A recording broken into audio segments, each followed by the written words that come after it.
De nombreux partisans de la fin des ZFE l'avaient redouté, TVL l'avait annoncé. C'est donc bel et bien arrivé. Le Conseil constitutionnel a censuré la loi qui mettait un terme aux zones à faible émission. Portée depuis plus d'un an par le député RN Pierre Meurin, la suppression des zones à faible émission avait été intégrée dans une loi dite de simplification de la vie économique. C'est un amendement du député Meurin qui avait intégré la disposition supprimant les ZFE.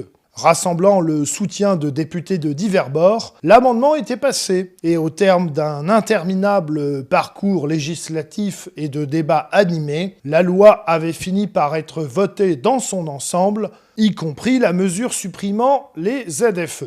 Un recours des socialistes et des écologistes a été porté au Conseil constitutionnel qui a décidé de censurer cette partie de la loi. L'argument employé par le Conseil constitutionnel pour justifier cela est que cette mesure constitue un cavalier législatif, c'est-à-dire qu'elle n'aurait pas de lien avec l'objet de la loi, celui de la simplification de la vie économique. Le cavalier législatif est devenu, avec le temps, une sorte de joker que le Conseil constitutionnel sort de sa manche à chaque fois qu'il souhaite retirer une mesure qui semble ne pas convenir au gouvernement macronien et que les parlementaires ont eu l'audace malgré tout d'ajouter dans un texte de loi. Une situation qu'a dénoncée Marine Le Pen. Ils contraignent la volonté exprimée par le peuple. C'est quand même très problématique. Parce que c'est vrai sur les ZFE, c'est vrai sur le ZAN, c'est vrai sur l'immigration.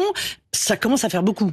Certains opposants ou concurrents du Rassemblement national estiment que le RN a une responsabilité dans cette situation, étant donné qu'il a validé la présence du macroniste Richard Ferrand à la présidence du Conseil constitutionnel. Si l'argument est certes exact, et de bonne guerre. Il ne faut pas oublier pour autant que si cela n'avait pas été Ferrand à la tête de l'institution judiciaire suprême, c'eût été quelqu'un d'autre, vraisemblablement du même acabit. Autre point souvent soulevé par les partisans de la sortie de la France de l'Union européenne, l'implication de Bruxelles dans la mise en place des ZFE. L'argument a une part de vérité, mais il convient d'être précisé. L'Union européenne n'impose pas de manière directe les ZFE, ces zones d'exclusion des grandes villes des automobiles anciennes, et donc des plus modestes qui n'ont pas le loisir de s'acheter une voiture neuve ou électrique hors de prix. En réalité, depuis une directive européenne de 2008, des objectifs très contraignants relatifs à la qualité de l'air s'imposent aux États membres, et l'exclusion des véhicules anciens des métropoles s'avère être la seule solution rapidement efficace pour tenir les objectifs voulus par Bruxelles. La France a d'ailleurs été à plusieurs reprises sermonnée par l'Union européenne à ce sujet, étant donné qu'elle ne tient pas les objectifs désirés.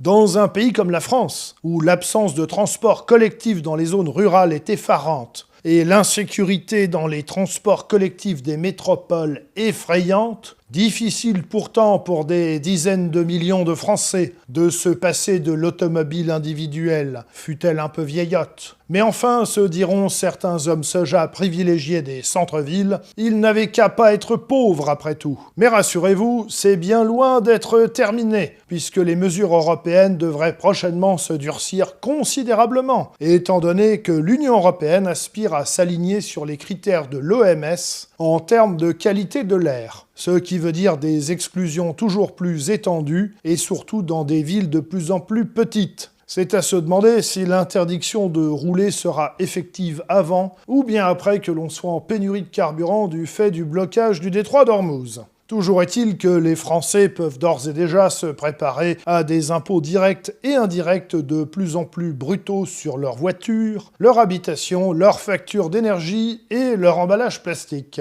Car rien n'est trop beau pour satisfaire les desiderata de réduction carbone de nos dirigeants, même si à ce rythme, on en finira par se demander si le prochain carbone à éliminer, ce n'est pas nous-mêmes tout court. En clair, grâce à nos bons maîtres, à Paris, mieux vaut passer 6 mois par an avec Jeffrey Epstein que de rouler dans une bonne vieille 405.